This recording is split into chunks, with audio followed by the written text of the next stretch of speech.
From the CyberHub bunker and studio, you're tuning in to the CyberHub Podcast.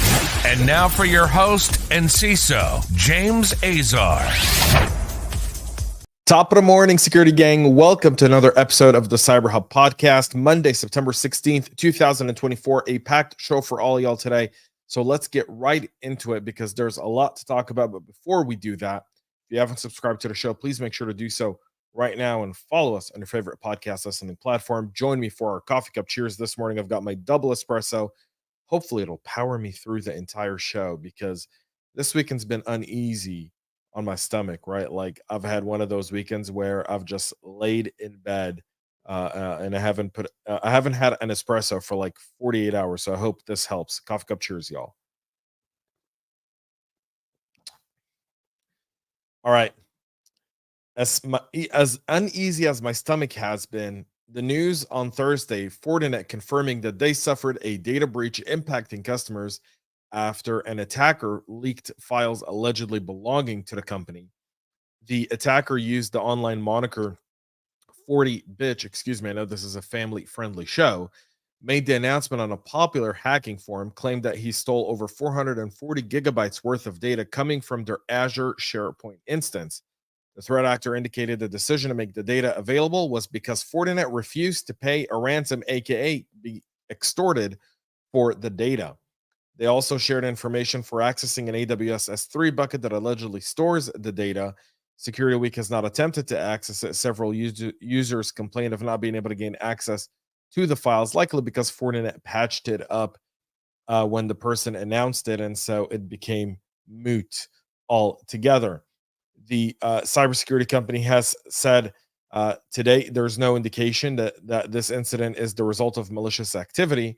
Given the limited nature of the incident, we have not experienced nor do we currently believe that this will have any sort of material impact to our financial condition and operating results. So kind of want to point that out. This whole story really boils down to two things. One, Fortinet had likely somewhere an unsecured server in Azure SharePoint that this attacker was able to get access to, whether through credential stuffing or whatever. Once they launch an investigation, we'll figure it out.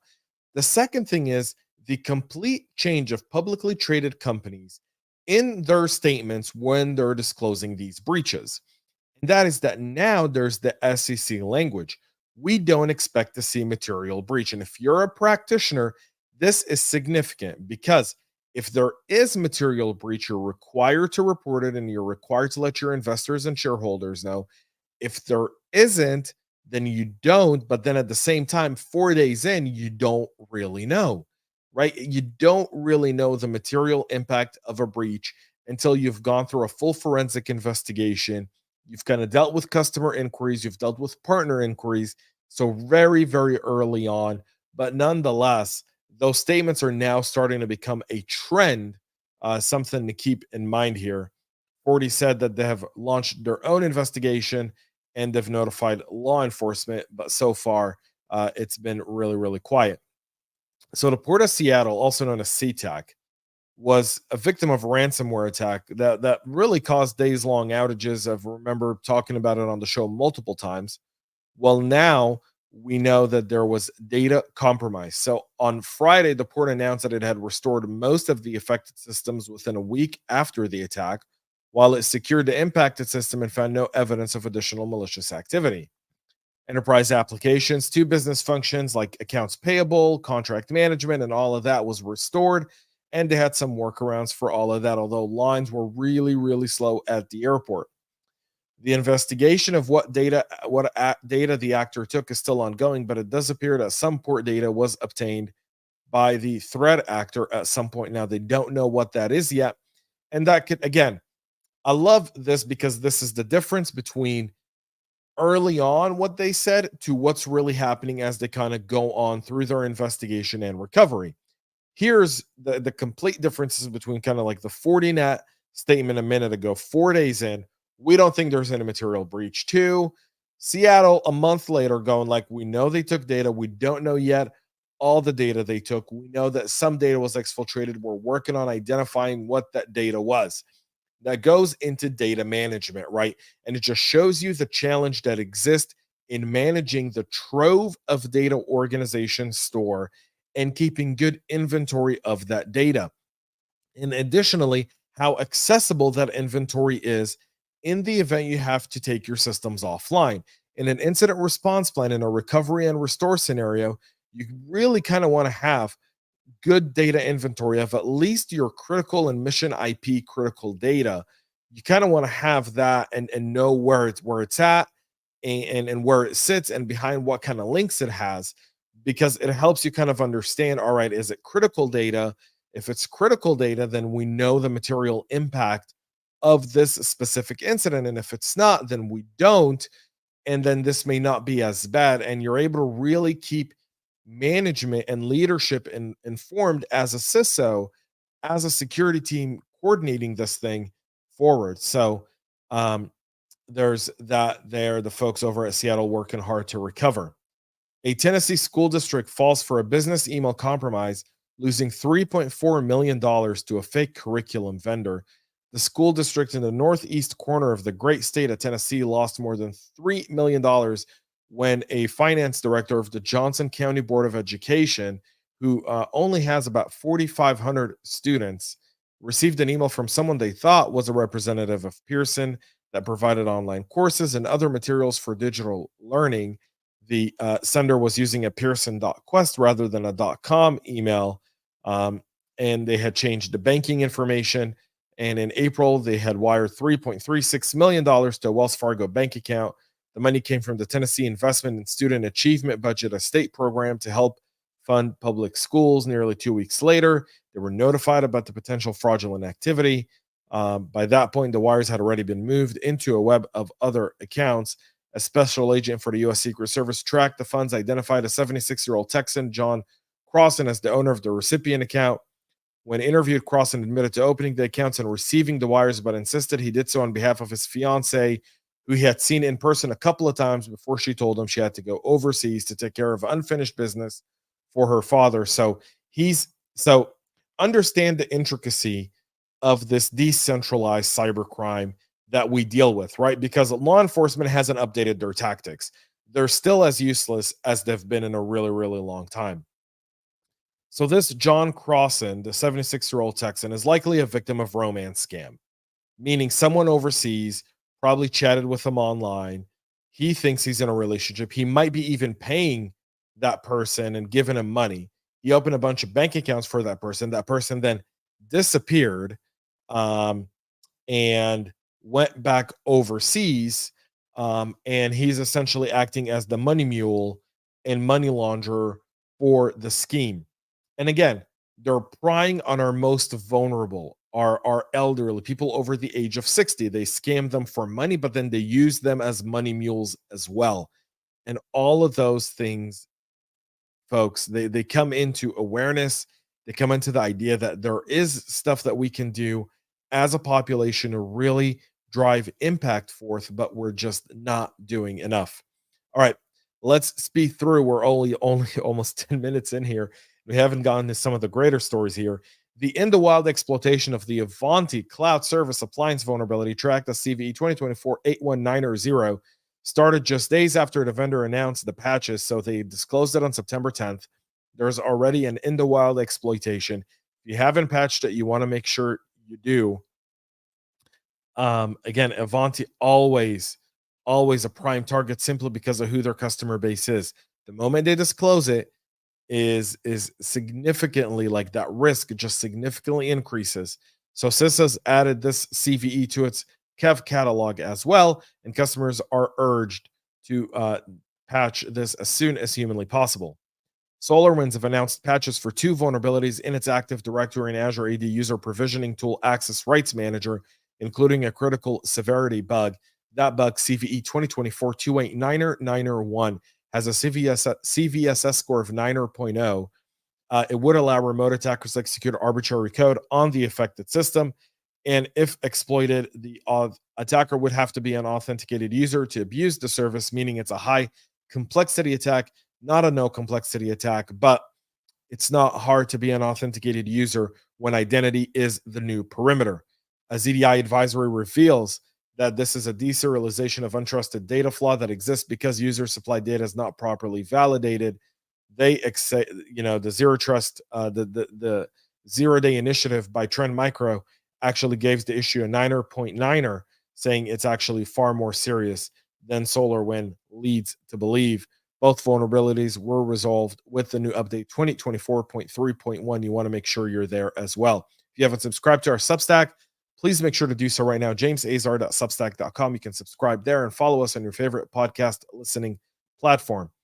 Attackers have been leveraging publicly available exploit code for two critical vulnerabilities in the WhatsApp Gold network availability and performance monitoring solution from Progress Software. Progress still reeling from the MOVEit breach, now having to deal with this SQL injection vulnerability tracked as CVE 2024-6670 and 6671. They both allow the retrieving of encrypted passwords without authentication. Despite addressing the issue more than 2 weeks ago, many still haven't patched these issues and they remain an active exploit. So something to keep in mind there as well. The Office of Australian Information Commissioner has released new statistics revealing that the first half of this year saw the highest number of data breaches notifications in 3.5 years in Australia. From January to June, they received 527 notifications of data breaches, a notable increase of nearly 9% compared to the previous 6 months and the highest since the second half of 2020. Cybersecurity incidents continue to be the leading cause of data breaches, accounting for 38% of reported cases in Australia. The scale of data breaches in the first half has been striking. 63% of the breaches affected 100 or fewer individuals. There was one incident involving a staggering 12.9 million Australians. This data breach associated with the MediSecure represented the largest numbers of Australian by a single breach since the notifiable data breach scheme was introduced. So, a lot to unpack there from Australia. But then again, if you're measuring data breach notification, all government has done is say you've got to report your breach. They haven't set standards for these companies to follow. And so what ends up happening is you report breaches, they launch an investigation, they say, oh, if you only patched better. Well, let's pick some sort of framework, let's pick some sort of standard and make it one. And hold companies accountable to that standard, because that would give small business and big business the level of accountability they need without having to spend the same amount of money. Additionally, you can really phase it out like a CMMC type of product where based on the type of business, you would have a type of specific requirements for it. So if it's a coffee shop, you may just say, if you collect email addresses, you've got to comply with privacy and you've got to be able to, you got to have antivirus on all your systems. Done. Anti-malware. Done. Be over with it. If you're a law firm, you hold significant documents, you've got to have a little bit more DLP in the, like, there's CIS framework, there's the NIST framework, there's a whole bunch of them. Government's just useless at this thing. They absolutely are. We'll continue with the Visual Studio Code, or VS Code. It's Microsoft's free source kind of code editor for Windows, Linux, and Mac OS. And according to Stack Overflow, over 86,000 developers use it. It's the most popular integrated development environment among new and professional developers by some distance. The next most popular IDE is Visual Studio, and that was used by 28% of respondents. So you kind of get an idea here. Well, a Chinese state-aligned espionage group is becoming the first documented threat actor to try to weaponize a known exploit in VS Code in a malicious attack. The threat researcher described how an attacker could take advantage of a VS Code feature called Tunnel to gain initial access to a target environment. The tactic was just fodder for red teaming. Now, according to Palo Alto Unit 42, China's Mustang Panda has used it in espionage attacks against government entities in Southeast Asia. They're turning VS Code into a reverse shell, all in all, and using that as a way to get a supply chain attack into IDEs and then into the code. And then from there, they really are able to do overlapping attacks. They're able to build in backdoors and so forth. So a significant new threat emerging there. Apple has abruptly withdrawn its lawsuit against NSO Group. They're essentially saying in a court filing on Friday that continuing the lawsuit now poses too significant of a risk of exploiting the anti-exploitation and threat intelligence efforts needed to fend off the very adversaries involved in the legal dispute. Essentially, what they're saying is, continue to go with the lawsuit. We're going to go through disclosure, and that's going to reveal a whole bunch of vulnerabilities we're still working on solving, which could make it really hard for us to fend off additional spyware vendors. So we're just going to go ahead and drop the lawsuit against NSO Group. So significant in the fact that Apple is now kind of admitting that there's more issues with its OS, issues they're aware of and they're working on, in ways that they deal with spyware vendors that they don't want to become public in the court case that believe will. And so they see the upside of the lawsuit to not be significant at all, and therefore they're dropping it. There's that there. Keep your eye on that, because we'll see if Google, Facebook, WhatsApp, and many others do the same. NSO's embroiled in all of these different lawsuits. So we'll see how that pans out. And finally, 23andMe, the DNA testing giant, agreed to pay a $30 million fine, essentially, to settle a lawsuit over the data breach that exposed the personal information of 6.4 million customers. The proposed class action settlement, filed Thursday in a San Francisco federal court and awaits a judicial approval, includes cash payments for affected customers, which will be distributed 10 days of final approval. 23andMe believes the settlement is fair, adequate, and reasonable. We'll wonder what the victims will think. But all in all, $30 million, that's all the price that it took to settle that. That's it for our show this morning. We'll be back every day, Monday through Thursday, 9 a.m. Eastern, live with all the latest. Until then, please make sure to subscribe. Follow us on Substack. Follow us on YouTube. Follow us on X. The episode of comparing President Trump to Vice President Harris and their views on cybersecurity, privacy, and data breach notification, as well as everything else, as well as, kind of global diplomacy around cyber, will be available next week. We're finalizing the episode. I was hoping to drop it last week. Unfortunately, we couldn't get it done in time because we couldn't get all the information from the campaigns we were looking for. But now we have as much information as we think we could possibly get. So with that being said, that episode will drop next week. We'll keep you briefed on it. Till then, have a great rest of your day. And most importantly, stay cyber safe. We love feedback, so make sure to connect with us on social media and subscribe to our podcast on your favorite podcast listening platform.